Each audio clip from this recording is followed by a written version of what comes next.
Welcome to the last breakfast. Please enjoy the video.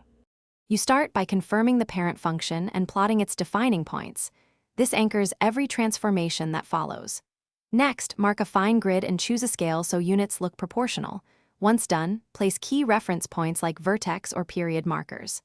Then record given parameters: horizontal shift H, vertical shift K, scale factors, and B, and reflections. Make sure to write the explicit transformed equation. This prevents mistakes when you begin altering points step by step.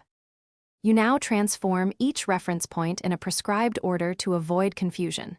First, translate horizontally by H, moving every point left or right. This changes x coordinates only. Next, apply horizontal stretch or compression using factor B and handle any sign change. If B is negative, you reflect across the y-axis as you rescale. Then adjust vertical behavior.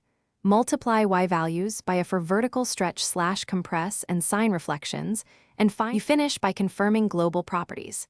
Domain, range, any asymptotes, intercepts, and extrema should match the transformed equation. Then connect your transformed reference points with a smooth curve that respects continuity and end behavior. Use arrows for tails.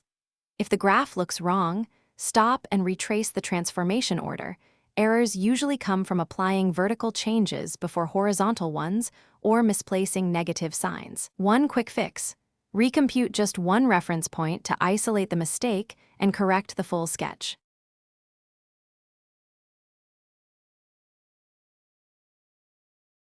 Thanks for watching. If this was helpful, leave a like and consider subscribing. See you next time.